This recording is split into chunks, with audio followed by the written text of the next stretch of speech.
Hello friends, welcome back to my channel. আজকের এই ভিডিওটির মধ্যে আপনারা সম্পূর্ণ শিখে যাবেন যে উইন্ডোজ 11-এ ব্যাকগ্রাউন্ড পিকচার কীভাবে চেঞ্জ করবেন এবং লক স্ক্রিনের পিকচার কীভাবে চেঞ্জ করবেন। যারা এখনও ব্যাকগ্রাউন্ড পিকচার এবং লক স্ক্রিন পিকচার চেঞ্জ করতে পারেন না, তারা এই ভিডিওটি দেখার পর সম্পূর্ণ শিখে যাবেন। চলুন ভিডিওটি শুরু করা যাক।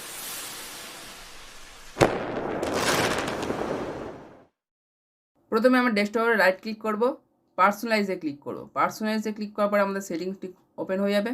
ওপরে দেখবেন ব্যাকগ্রাউন্ডে ক্লিক করবেন। ব্যাকগ্রাউন্ডে ক্লিক করার পরে আমরা যে কোনো একটা পিকচার সিলেক্ট করলাম। আমি এই পিকচারটি সিলেক্ট করলাম এবং মিনিমাইজ করে নিলাম। আমাদের ব্যাকগ্রাউন্ডটি চেঞ্জ হয়ে গেল। লক স্ক্রিনটি চেঞ্জ করার জন্য আমরা কী করব, সেটিংয়ে ক্লিক করব, মানে সেটিংয়ে ব্যাকে আসব। ব্যাকে আসার পরে আমরা স্ক্রল ডাউন করব।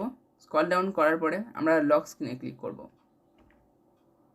লক স্ক্রিনে ক্লিক করার পরে আমরা সাইডে দেখব personalize your lock screen.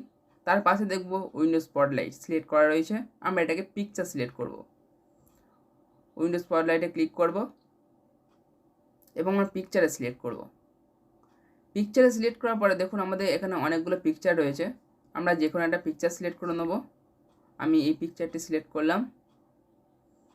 Select করার পরে মিনিমাইজ করে নেব এবং আমরা দেখার জন্য কি করব, উইন্ডো+L প্রেস করব।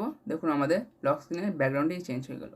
এভাবে আমরা ব্যাকগ্রাউন্ড চেঞ্জ করতে পারবো। ভিডিওটি যদি ভালো লাগে নিশ্চয়ই লাইক করবেন এবং চ্যানেলকে সাপোর্ট করবেন। তার জন্য সাবস্ক্রাইব করে নেবেন। আর সম্পূর্ণ ভিডিও দেখার জন্য অনেক অনেক ধন্যবাদ।